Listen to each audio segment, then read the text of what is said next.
আমরা এখন দাঁড়িয়ে আছি বিলোনিয়া বরগজ কলোনি এলাকায় পেট্রোল পাম্প সংলগ্ন গান্ধী মূর্তি এলাকা, যেটাকে গান্ধী মূর্তি এলাকা নামে সবার কাছে পরিচিত।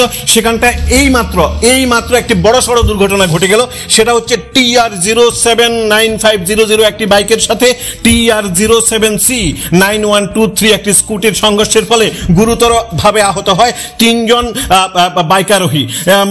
যেটা জানা গেছে যে সেটা হচ্ছে এসবিসি নগরের ভূতু দাস, 29 বছর বয়সী ভূতু দাস, এবং শুভম দেবনাথ এবং অতনু দেবনাথ, তিনজনেই গুরুতরভাবে আহত হয়।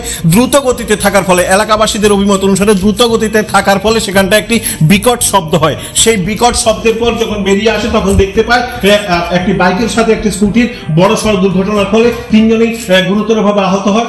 সেখান থেকে তুলে নিয়ে অগ্নি নির্বাপক বাহিনী সাথে নিয়ে চলে আসে বিলোনিয়া রেফারেল হাসপাতালে। সেখানে আশঙ্কাজনক অবস্থায় তিনজন রয়েছে। চিকিৎসক দেখার পর ওদেরকে রেফার করা হবে কিনা এখনো বলা যাচ্ছে না, তবে তিনজনই গুরুতরভাবে আহত হয়। তবে একটি কথা এখানটা একেবারেই পরিষ্কার, দ্রুত গতিতে থাকার ফলে নাকি এই দুর্ঘটনা ঘটে।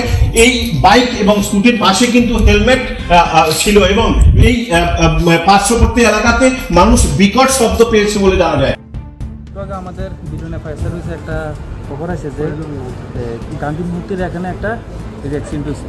তো সেখানে যে আমরা বাইক আর স্কুটি পাইছি। তো এখানে তিনজন আনছি আমরা ক্যাজুয়ালিটি। একজনের নাম হচ্ছে ভূতু দাস, হ্যাঁ, আরেকজন হচ্ছে শুভম দেবনাথ, আরেকজন হচ্ছে অতনু দেবনাথ। তিনজনের পাইছি, তিনজনের রেস্কিউ করে আমরা এখানে আনছি বিলোনিয়াতে। দুজন কি মুখোমুখি সংঘর্ষ হয়েছে? আমরা যাই বাইক স্কুটি একসঙ্গে পাইছি এখানে।